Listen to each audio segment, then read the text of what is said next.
أشهد أن لا إله إلا الله وحده لا شريك له وأشهد أن محمدا عبده ورسوله أما بعد فأعوذ بالله من الشيطان الرجيم بسم الله الرحمن الرحيم الحمد لله رب العالمين الرحمن الرحيم مالك يوم الدين إياك نعبد وإياك نستعين اهدنا الصراط المستقيم صراط الذين أنعمت عليهم غير المغضوب عليهم ولا الضالين آمین۔ قرآن کریم مسلمانوں کا فریم آف ریفرنس ہے، اسی کی تعلیمات کی روح سے تمام امور طے کیے جاتے ہیں۔ رسول کریم صلی اللہ علیہ وآلہ وسلم نے بھی آخری خطبہ میں یہی فرمایا تھا کہ میں اپنے پیچھے ایک چیز چھوڑے جا رہا ہوں، جب تک اس کو تھامے رکھو گے کبھی گمراہ نہیں ہوگے، اور وہ قرآن کی بارے میں تلقین کی گئی تھی۔ جب ہم قرآن کریم کا مطالعہ کرتے ہیں تو وہاں پر تخلیق کائنات کے بارے میں ایک طریقہ کار خدا نے بتایا ہے، وہ یہ ہے اذا قضا امرن فإنما یقول له کن فیکون۔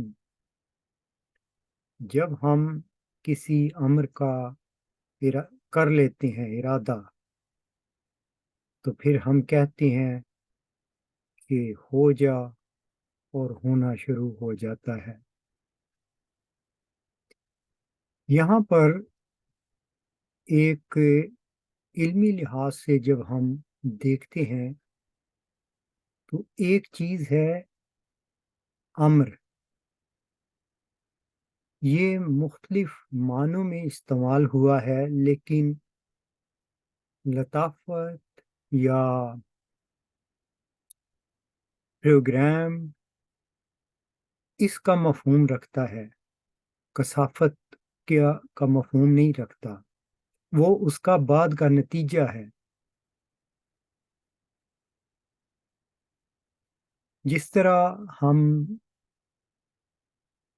آئی ٹی پروگرامنگ کرتے ہیں تو ایک میتھمیٹیکل پروگرام ہوتا ہے جو بعد میں اپنے تئیں مختلف چیزوں کے ذریعے ظاہر کر دیتا ہے۔ قرآن کریم میں اس چیز کو بڑے مختلف پہلوؤں سے بیان کیا گیا ہے۔ ان میں سے میں ایک آیت آپ کے سامنے رکھتا ہوں۔ وَالشَّمْسُ وَالْقَمَرُ وَالنُّجُومُ مُسَخَّرَاتٍ بِأَمْرِهِ أَلَا لَهُ الْخَلْقُ وَالْأَمْرُ۔ یہاں پہ 2 دفعہ امر لفظ استعمال ہوا ہے۔ یہ سورۃ اعراف کی آیت نمبر 55 ہے۔ یہاں پہ اللہ تعالیٰ فرماتا ہے کہ سورج، چاند اور ستارے اس کے امر سے، اس کے حکم سے مسخر کیے گئے ہیں۔ تو یہاں پر بھی اس کائنات کی بناوٹ، جس طرح چاند، سورج، سیارے حرکت کر رہے ہیں، اللہ تعالیٰ یہ کہتا ہے کہ یہ میرے حکم سے، میرے امر سے یہ تسخیر کیے گئے ہیں، یہ جو کچھ کر رہے ہیں یہ میرا حکم ہے جس کی یہ فرما برداری کر رہے ہیں۔ پھر فرماتا ہے الا لہ الخلق والامر، تخلیق کرنا بھی اس کا کام ہے اور حکم دینا یا حکومت کرنا بھی اس کا کام ہے۔ لیکن یہاں پر یہ جو الفاظ استعمال کیے گئے ہیں، خلق کرنا بھی اس کا کام ہے اور امر بھی اس کا کام ہے، یہ بہت وسیع معنی رکھتے ہیں۔ ایک یہ ہے کہ خدا ارادہ کرتا ہے اور پھر اس کے ارادے کے مطابق تخلیق شروع ہو جاتی ہے۔ یہاں پر اس کا ایک اور مفہوم بھی نکلتا ہے کہ لطیف چیزیں وہ پیدا کرتا ہے اور وہ لطیف چیزیں کثافت میں اپنے آپ کو ظاہر کر دیتی ہیں۔ اس کو آسان لفظوں میں یوں کہا جا سکتا ہے کہ خدا نے ارادہ کیا کہ کائنات بن جائے، تو یہ ارادہ اور اس کا حکم ہے، اس کا ایک پروگرام ہے جو فیکون، جو امتداد زمانہ میں تخلیق مادی طور پر اپنے آپ کو ظاہر کر دیتا ہے۔ ایک یہ چیز ہو گئی کہ اس طرح خدا تعالیٰ کا امر اور تخلیق کا پروسیس جاری ہوتا ہے۔ لیکن امر کا ساتھ ساتھ ایک اور مفہوم بھی چلتا ہے، وہ میں آپ کے سامنے رکھتا ہوں۔ قرآن کریم میں سورۃ شورى میں آتا ہے وَكَذَلِكَ أَوْحَيْنَا إِلَيْكَ رُوحًا مِّنْ أَمْرِنَا، اور ہم نے اسی طرح تیری طرف وحی کی، روحم من امرنا، اپنے امر میں سے روح جو ہے وہ بھی امر کے تحت آتی ہے، لطیف چیز ہے۔ پھر ایک اور آیت میں آتا ہے یُنَزِّلُ الْمَلَائِکَةُ بِالرُّوحِ مِنْ أَمْرِنَا عَلَىٰ مَن يَشَاءُ مِنْ عِبَادِهِ، یہاں پر بھی ہم دیکھتے ہیں روح من امرے ہی، اس کے امر سے روح۔ پھر ایک اور جگہ سورۃ مومن میں آتا ہے یلقی الروح من امرہ علی من یشاء من عبادہ، یہاں پہ بھی لفظ استعمال ہو رہا ہے روح من امرہ، خدا تعالیٰ کے امر کے تحت جو روح ہے وہ، اس کی تفصیل بھی بتائی جائے گی، لیکن یہاں پر ایک خاص مقصد کے لیے میں یہ چیزیں آپ کے سامنے رکھ رہا ہوں۔ پھر قرآن کریم میں سورت بنی اسرائیل میں آتا ہے وَيَسْأَلُونَكَ عَنِ الرُّوحِ قُلِ الرُّوحُ مِنْ أَمْرِ رَبِّي، وہ تجھ سے روح کے بارے میں سوال کرتے ہیں، وہ پوچھتے ہیں کہ روح کیا چیز ہے، تو ان سے کہتے کہ روح میرے رب کے امر میں سے ہے۔ تو یہاں پر ہم یہ ساری آیات میں دیکھتے ہیں کہ امر کا لفظ، روح کیونکہ ایک لطیف چیز ہے، خدا تعالیٰ کی تخلیق کا پروسیس اس طرح شروع ہوتا ہے کہ وہ لطافت کو پیدا کرتا ہے اور پھر وہ لطافت کثافت میں اپنے آپ کو ظاہر کر دیتی ہے.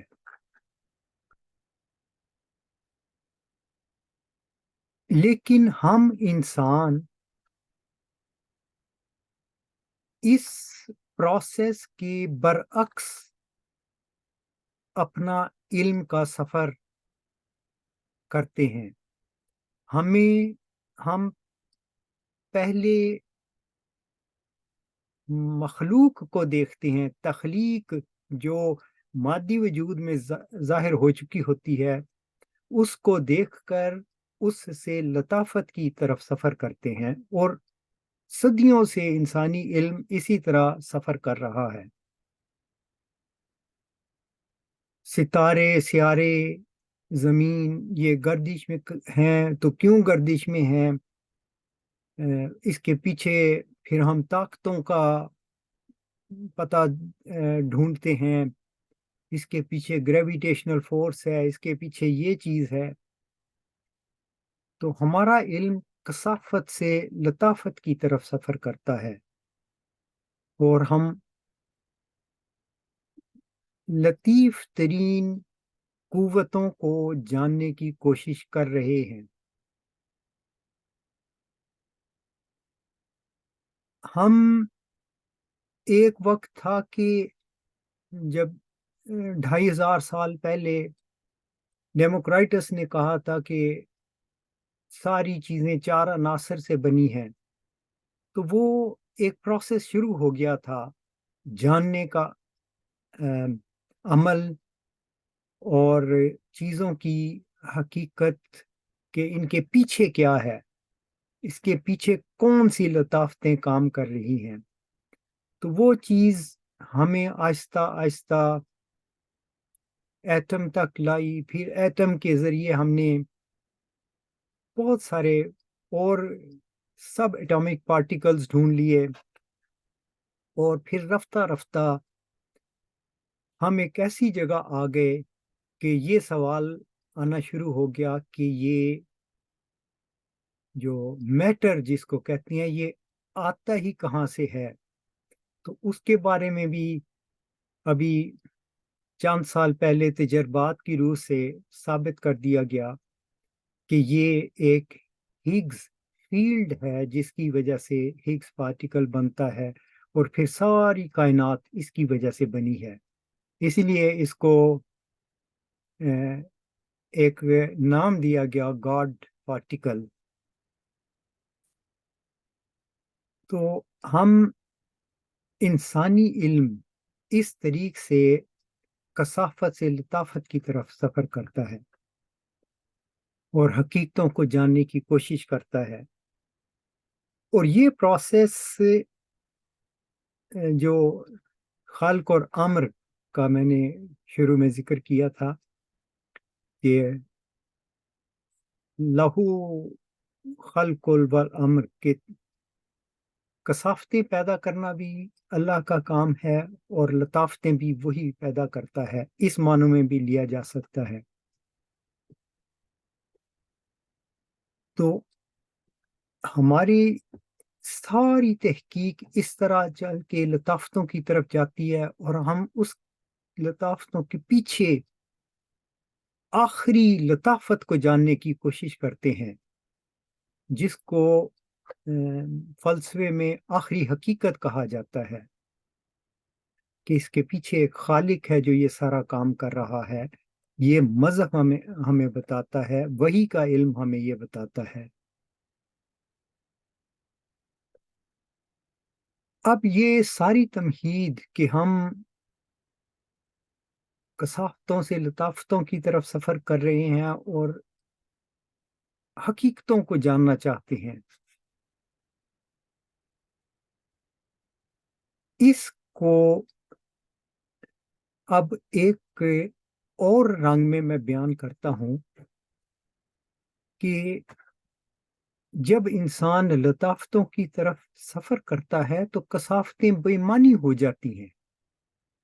ان کی اہمیت اس وقت تک رہتی ہے جب تک ہم علمی لحاظ سے ترقی نہیں کر جاتے. اور یہ پروسیس اتنے اعلیٰ لیول پہ بھی دیکھنے کی ضرورت نہیں. اگر انسان ہر ایک بچے کا مشاہدہ کرے تو اس کو وہاں کھلی کھلی نشانیاں اس چیز کی ملیں گی.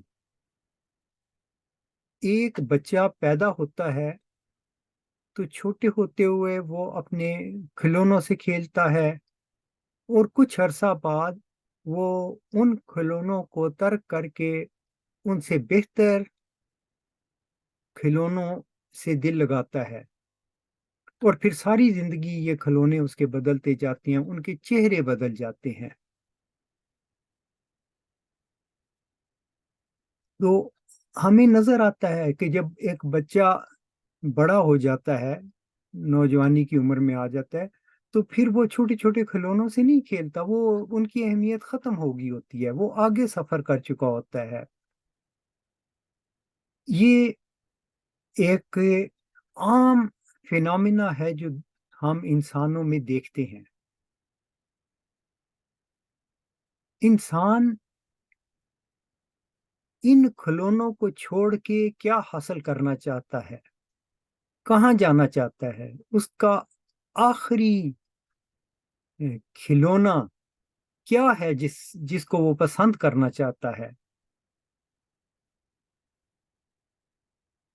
میں اس ضمن میں ایک ٹی وی پروگرام جو یہاں سویڈش چینل پہ آج سے کوئی 10-12 سال پہلے دکھایا جاتا تھا، بلکہ شاید اس سے بھی پہلے، وہ اس کی مثال دے کر اس ساری جو میں نے آیات رکھی اس کا ایک نقشہ پیش کرنا چاہتا ہوں.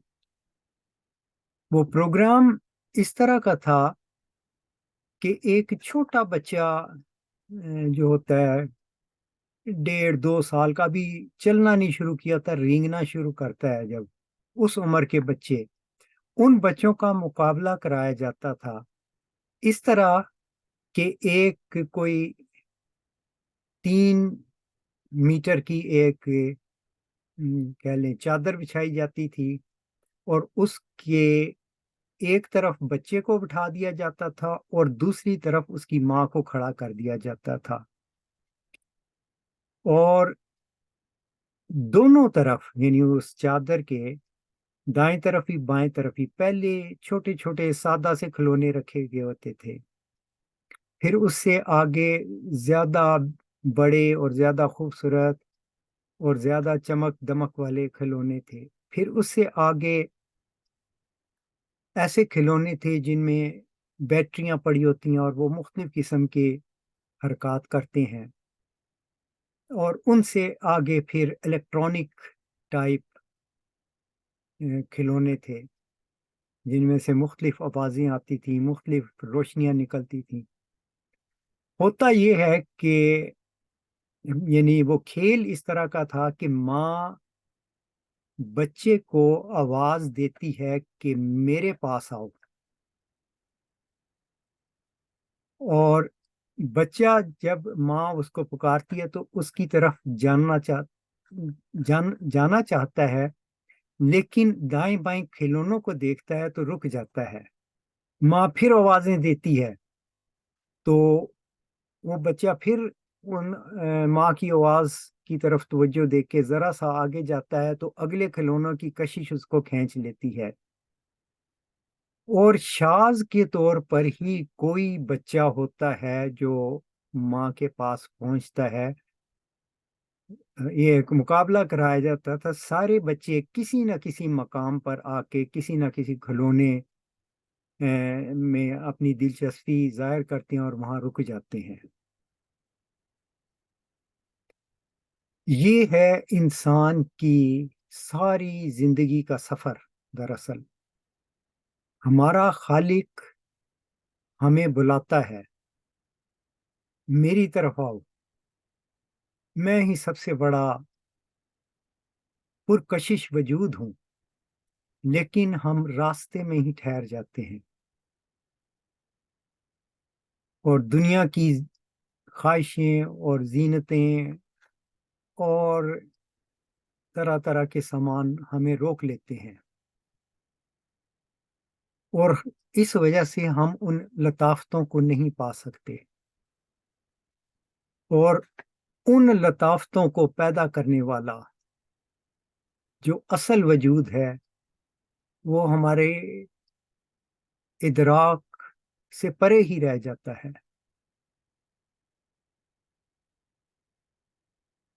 اب یہ بات بتا کر میں اس طرف آتا ہوں کہ یہی چیز ابتدا سے، یعنی حضرت آدم سے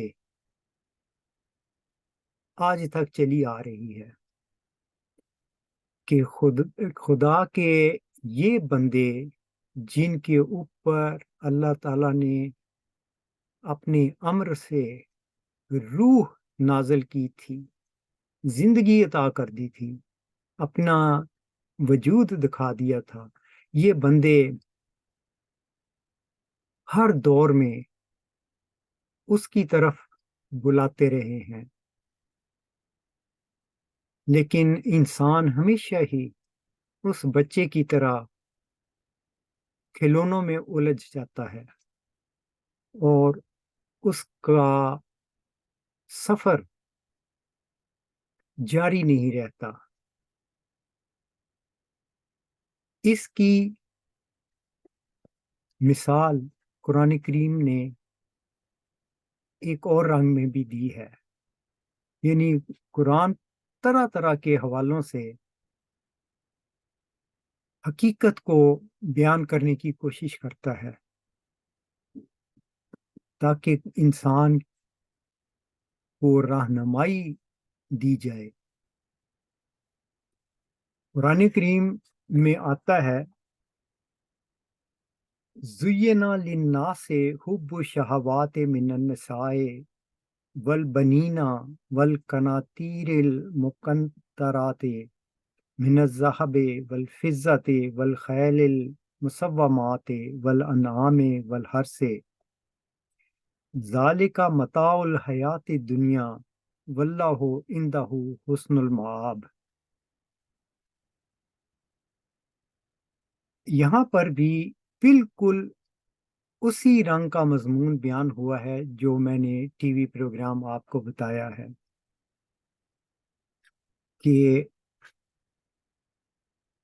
عورتوں سے محبت، اولاد کی محبت یا ان کا کثرت سے ہونا، مال و دولت کے ڈھیر، سونے چاندی کے، اور خوبصورت سجائے ہوئے جانور، گھوڑے اور دوسرے مویشی اور جائیدادیں اور کھیتیاں، یہ ساری چیزیں ہیں۔ یہاں پر آ کر اللہ کہتا ہے ذالک متاع الحیات الدنیا، یہ دنیا کی دنیاوی سامان ہے، واللہ عندہ حسن المآب، اور بہترین ٹھکانہ تیرے رب کے پاس ہے۔ یعنی ان چیزوں کے اوپر نہ رک جانا، اپنے رب کی طرف سفر کرنا، وہ رب جس نے تمہیں پیدا کیا ہے اور تمہارے روحوں میں یہ چیز رکھی ہے کہ تم اپنے خالق کو تلاش کرو۔ یہ ہے جو قرآن کا میسج ہے جو انسان کو خالق کی طرف بلاتا ہے۔ سوال یہ ہے کہ ایسا کیوں نہیں کہ انسان اس راستے پہ چلے، ترقی کرے، روحانی طور پر بلند ہو اور دنیا سے اس کے تعلقات کمزور ہو جائیں؟ اس کی وجہ یہی ہے کہ ظاہری دنیا، کیونکہ ہم اپنے حواس سے دیکھ سکتے ہیں، محسوس کر سکتے ہیں، یہ سب سے پہلے ہمیں متاثر کرتی ہے۔ اس کے پیچھے کیا ہے، یہ اس کے لیے اپنے ذہن کو استعمال کرنا پڑتا ہے، علم حاصل کرنا پڑتا ہے، تو وہ چیز دیر بعد آتی ہے، اور انسان اکثر تقلید پر چلتا ہے۔ وہ جن راستوں پہ قومیں چل رہی ہوتی ہیں، معاشرہ چل رہا ہوتا ہے، وہ انہی راستوں پہ چلتا ہے، بہت کم ہے کہ ذاتی تحقیق کرے۔ ہاں، خدا تعالی ہدایت دینے کے لیے بار بار اپنے بندوں پہ اپنا کلام نازل کر کے، روح من امرنا نازل کر کے ان کو زندہ کرتا ہے، اور ان کے ذریعے سے پھر انسانوں کو وہ زندگی بخش پیغام دیا جاتا ہے، مگر اس کو بھی قبول کرنے والے بہت تھوڑے ہوتے ہیں۔ رسول کریم صلی اللہ علیہ وآلہ وسلم نے ان کا سب سے بڑا اعجاز یہی ہے کہ انہوں نے خالق کی ماہیت، اس کا ادراک اور دنیا کے معاملات بڑے کھول کے الہام سے روشنی پا کر بیان کر دیے، مگر بہت ہی کم ہیں جو اس سچائی کو تلاش کرتے ہیں اور اپنے ذہن سے حقیقت کو جاننے کی کوشش کرتے ہیں۔ اسی چیز کو زندہ کرنے کے لیے ہمیشہ سے حضرت آدم سے لے کے رسول کریم صلی اللہ علیہ وسلم تک یہی سلسلہ چلا آیا ہے اور چلتا ہے۔ مرزا صاحب علیہ السلام بھی آئے، انہوں نے بھی بہت سی جو غلط راستہ انسان اختیار کر لیتا ہے ان کی نشاندہی کی، اور اس کلام سے جو غیب سے آپ کو عطا کیا گیا بہت سی روشنیاں عطا کی۔ بدقسمتی سے لیکن یہ ایسے ہی انسان کرتا آیا ہے۔ ہم دیکھتے ہیں کہ اس حکموں کو، اس تعلیمات پر نہ چل کر کس طرح انسان غلط راستوں پر آ جاتا ہے۔ میں پچھلے کئی خطبات میں جو میں نے دیے، یہ بات بتاتا آ رہا ہوں کہ مرزا صاحب کی اولاد ہی دراصل جماعت کو ڈی ٹریکٹ کر گئی۔ جس طرح وہ بچہ جو ماں کی طرف جانے کی بجائے ان کھلونوں میں گم ہو جاتا ہے، ہم یہ دیکھتے ہیں کہ جماعت کے یہ سربراہان مالی طور پر بھی آزمائے گئے، اور اقتدار پہ جو ایک منصفانہ کردار ہونا چاہیے مقتدر حاکم کا، وہ بھی نہیں رہا۔ ان کی مثال میں اس بچے کی طرح سمجھتا ہوں جو راستے میں کھلونوں کے ساتھ کھیلنا شروع ہو گئے، اور یہ بات مشاہدہ اور تجربات سے ہر شخص جان سکتا ہے۔ میں نے کئی دفعہ یہ مثالیں دی ہیں کہ مرزا صاحب کی مالی حالت بہت نازک تھی، وہ اپنے والد صاحب کی وفات پر بھی جب ان کو علم ہوا کہ ان کی وفات کا وقت قریب ہے، تو لکھتے ہیں کہ مجھے اپنے نان نفقہ کی فکر لگ گئی۔ یہ اگر اتنے امیر ہوتے تو روٹی کپڑا تو ایک عام مزدور بھی جو ہے نا وہ بھی سمجھتا ہے کہ میں محنت کر لیتا ہوں تو کما لیتا ہوں. تو ایک شخص جب یہ کہے کہ مجھے والد صاحب کی وفات سے اپنی روٹی کپڑے کی فکر لگ گئی، ہاں یہ چیز الگ ہے کہ اللہ تعالیٰ نے تسلی دی، اللہ صلی اللہ بکافٍ عبدہ، یعنی اللہ نے کہا کہ میں تمہارے لیے سامان پیدا کروں گا، میں کافی ہوں تمہارے لیے. لیکن ظاہری طور پر وہ ساری کہانی کھل کے سامنے آ جاتی ہے کہ بانی جماعت کیا فکر رکھتے تھے. مگر ہم یہ دیکھتے ہیں کہ اس کے بعد وہی دنیا کی محبت آپ کی اولاد میں آ گئی. اب یہ محض ایک الزام نہیں ہے، بلکہ آپ یہ دیکھیں کہ آپ کی اولاد مرزا بشیر الدین محمود صاحب سے شروع کر دیں، نہ انہوں نے نوکریاں کی، نہ انہوں نے کوئی کاروبار کیے، نہ ہی ان کی مالی حیثیت تھی. تو پھر ہم یہ دیکھتے ہیں کہ یہ اتنے بڑے بڑے جاگیردار اور مالدار کیسے ہو گئے. اور وہ بھی ایک عجیب سلسلہ ہے کہ مثلا اگر ہم تقسیم ہند دیکھیں تو سندھ میں بڑی وسیع زمینیں خرید لیں، احمد نگر میں زمینیں خرید لیں. چلیں آپ نے لے لی، یہ سوال تو ہمیشہ رہے گا کہ کیسے، کیوں کر، کہاں سے یہ پیسے آئے تھے. وہ سوال اپنی جگہ. اس کا ایک اور مفہوم، ایک اور رنگ بھی ہے کہ جو لوگ ہجرت کر کے ساتھ آئے ان کو جائیدادیں لینے سے منع کر دیا.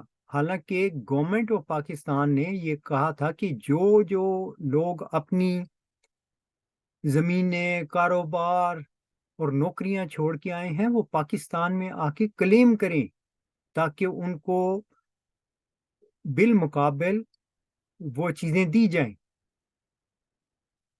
ان لوگوں کو روک دیا گیا کہ آپ لوگوں نے کوئی کلیم نہیں کرنا. کیوں نہیں کرنا؟ کہ ہم واپس قادیان چلے جائیں گے. تو پھر خود زمینیں کیوں خرید لیں؟ میرے ایک جاننے والے ہیں، میں دانستہ نام نہیں بتا رہا، ان کی فیملی بڑی تھی. انہوں نے کراچی میں، ان کے والد صاحب نے کراچی میں ایک اپنی فیملی کے لحاظ سے ایک بڑا گھر کلیم کیا. تو مرزا بشیر الدین محمود صاحب ان کے خلاف ہو گئے کہ جب ہم نے کہہ دیا ہے کہ نہیں کسی نے کلیم کرنا تو آپ نے کیوں کیا. پھر کیا ہوا؟ وہی جو ان کا طریقہ کار ہے، خدام جاتے تھے گھروں، ان کے گھر پہ پتھر مارے جاتے تھے. وہ ایک جماعت کے بڑے عہدے پر فائز تھے، ان کو اس عہدے سے فارغ کر دیا گیا. یہ نہ تو انصاف ہے، اور اپنے لیے وہ چیز جائز اور دوسروں کے لیے ناجائز. یہ جو اللہ تعالیٰ نے قرآن میں کہا تھا کہ مال و محبت، بیٹے اور مویشی اور کھیتیاں اور جائیدادیں یہ خوبصورت کر کے دکھائی گئی ہیں، تو یہ تو ان خوبصورتیوں میں لگ گئے. آج بھی دیکھیں، میں نے یہ مثال پہلے بھی دی ہے کہ سویڈن میں، جس کا میں 35 سال سے گواہ ہوں، مسجد ایک بنائی گئی تو ایک پورا فلیٹ یہ جی خلیفہ صاحب کا ہے. کیوں خلیفہ صاحب کا ہے؟ اگر ان کا حق ہے، یہ تو عوام کے، جماعت کے افراد کے اموال سے بنا ہے، تو ان لوگوں کا کیوں حق نہیں ہے؟ آپ کو کیوں یہ حق مل جاتا ہے؟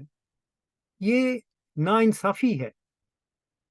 کیا اپنے آپ کو کہتے ہیں ہم خلافت علی منہاج نبوت، خلافت راشدہ کا قائم مقام ہیں، ان کے نمونے ایسے تھے.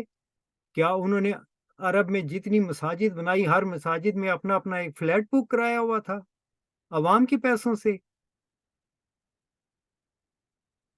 صاف نظر آتا ہے کہ آپ دنیا میں مال و دولت جائیدادوں سے محبت رکھتے ہیں، اور یہ دوسروں کو محبت رکھنے کا اختیار بھی نہیں دیتے. اس فلیٹ میں کوئی نہیں آئے گا، یہ حضور کا فلیٹ ہے. یہ آپ کے رنگ ہے. لیکن جماعت کو سوچنا چاہیے کہ ہمیں اللہ کی طرف سفر کرنا ہے، لیکن ہم نے اپنے اموال خدا کی راہ میں دینے ہیں، لوگوں کی جیبوں کے لیے نہیں دینے.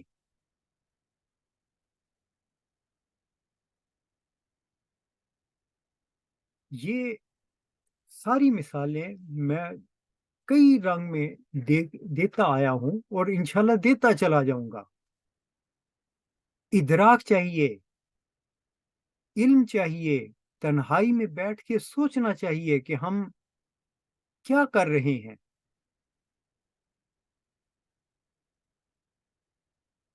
جس چیز کو ہم خلیفہ کہتے ہیں اس کا شائبہ تک نہیں پیش کیا گیا تھا بانی جماعت کی طرف سے.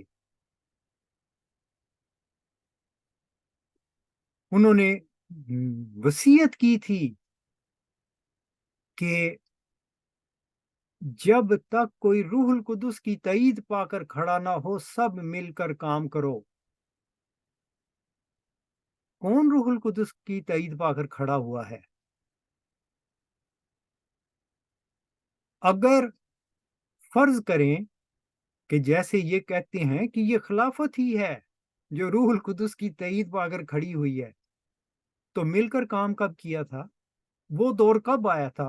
مرزا صاحب 26 مئی 1908 کو فوت ہو گئے، اس کے 2 دن بعد شاید انتخاب ہو گیا. تو مل کر کام کب کس نے کیا؟ اور روح القدس کی تائید سے کون کھڑا ہو گیا تھا؟ یہ ساری غلط نظریات ہیں جو ہمارے ذہنوں میں بٹھا دیے گئے ہیں، اور میں نے جیسے شروع میں کہا تھا کہ ہم تقلید کرتے ہیں، ہم سوچتے نہیں. اور اللہ تعالیٰ کہتا ہے کہ کائنات کی تخلیق میں غور کرو، اٹھتے بیٹھتے لیٹتے اپنے پہلوؤں پر سوچو اور اس خالق کو تلاش کرو. لیکن ہم یہ سمجھتے ہیں کہ خدا نے کوئی خلیفہ بنا دیا ہے، بس اس کی اطاعت کرنا دراصل خدا کی اطاعت کرنا ہے، جبکہ خدا نے بنایا ہی کوئی نہیں. تو یہ جو شروع میں کہا گیا تھا کہ انسان کو اس خالق کو تلاش کرنا ہے جو لطیف ترین ہے، جو اپنا امر نازل کرتا ہے، اور یہ جو کچھ ہم ظاہری طور پر دیکھ رہے ہیں اس کے پیچھے وہی ہے جو ان کو تخلیق کرنے والا ہے، جو ان کے ڈیزائن کرنے والا ہے. مرزا صاحب علیہ السلام کو جس ذکی غلام کی خبر دی گئی تھی، اس کی ایک نشانی 20 فروری 1886 کی پیشگوئی میں یہ بھی بیان کی گئی ہے: مظہر الاول والآخر مظہر الحق والعلا کأن اللہ نزل من السماء. یہ وہ جامع میسج ہے کہ وہ وجود اللہ تعالیٰ کی ہستی کو اول اور آخر صفات کے ذریعے سے بیان کرے گا. مظہر الحق کے وہ حق کا مظہر ہوگا، اور حق ہی تو ہم ڈھونڈ رہے ہیں. یہ حق اس کو اسی طرح لے لیں کہ آخری حقیقت. نیکی خدا ہے، اس میں اول و آخر کی وضاحت کے ساتھ بتایا گیا کہ یہ کیا چیز ہے، اور اس کے نتیجے میں ہمیں اس خدا کا پتہ چلتا ہے جو اسپیس ٹائم پیدا کرتا ہے. یعنی جو ظاہری طور پر ہم دنیا میں اس کائنات میں مظاہر دیکھ رہے ہیں، اس کے پیچھے وہ جو اللہ ارادہ کرتا ہے کہ میں نے یہ ارادہ کیا اور کہا کہ ہو جا، اور ہونا شروع ہو گیا. یہ جو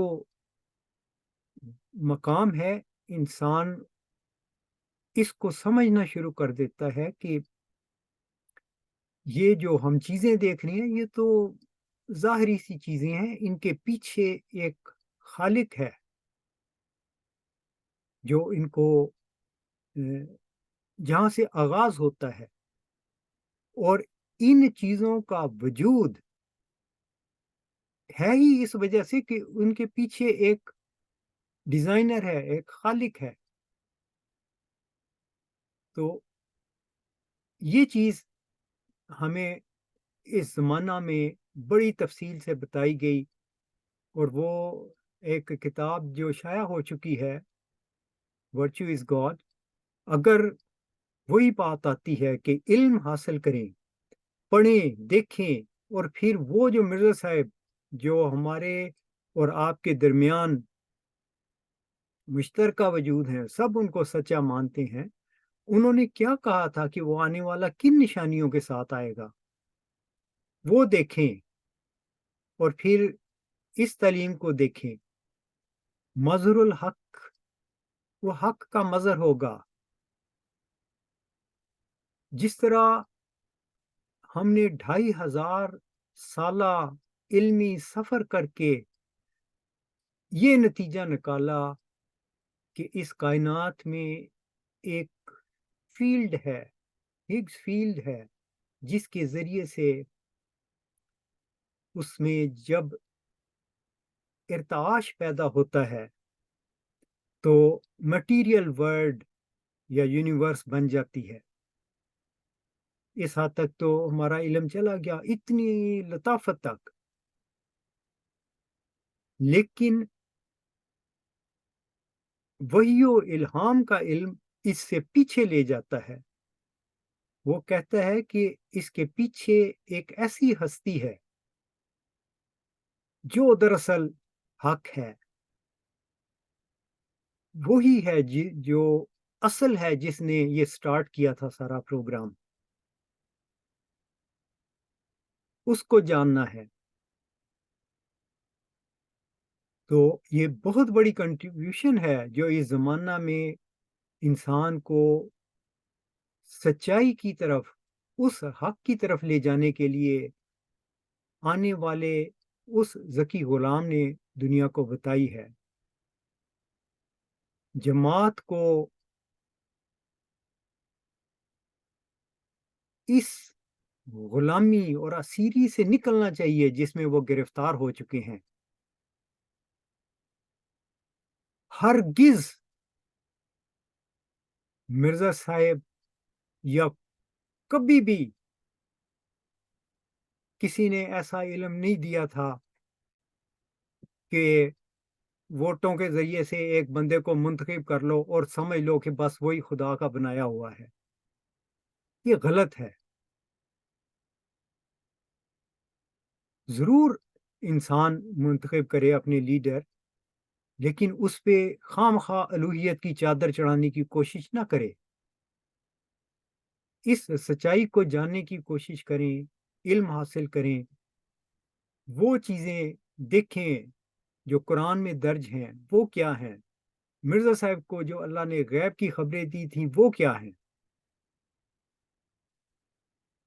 تو آپ کو بہت سی سچائیاں ملیں گی، اور سچائی کا سفر اونچائی کا سفر ہے، اوپر جانا مشکل ہوتا ہے، لیکن جو کوئی اس کا ارادہ کرتا ہے اور ہمت کرتا ہے اور استقامت اختیار کرتا ہے، وہ بہت کچھ حاصل کر لیتا ہے۔ یہ بھی یاد رکھیں کہ مرزا صاحب کو اللہ تعالیٰ نے یہ الہام کیا تھا کہ وہ جو قبروں میں دبے پڑے ہیں باہر آئیں، سوچیں کہ ایسا معاملہ تو نہیں ہو گیا ہمارے ساتھ اور ہم غلطی کھا گئے ہوں۔ کیا پچھلی قوموں نے غلطیاں نہیں کھائی تھیں؟ وہ جنہوں نے حضرت عیسیٰ علیہ السلام کو خدا کا بیٹا مان لیا تھا اور آج بھی اس پر قائم ہیں اور بڑی شد و مد سے اس کو بیٹا ثابت کرنے کی کوشش کرتے ہیں، کیا یہاں پر بھی کسی کو خدا کا بنایا ہوا خلیفہ تو نہیں سمجھ لیا گیا؟ وہی غلطی ہم نے تو نہیں کھائی جو پچھلی قوموں نے کھائی تھی؟ کیا ہم پر یہ چیز پوری تو نہیں اتر رہی کہ رسول کریم صلی اللہ علیہ وسلم نے فرمایا تھا کہ تم یہود و نصارہ کی اسی طرح نقل کرو گے جیسے پاؤں کی ایک جوتی دوسری کے مشابہ ہوتی ہے؟ اللہ تعالیٰ سب کو ہدایت دے، کیونکہ اسی کو پانا ہی دراصل انسان کی زندگی کا مقصد ہے، اور اسی مقصد کے لیے ہم سب کو کوشش کرنی چاہیے۔ اللہ تعالیٰ ہمیں اس کی توفیق دے۔ وآخر دعوانا ان الحمد للہ رب العالمین۔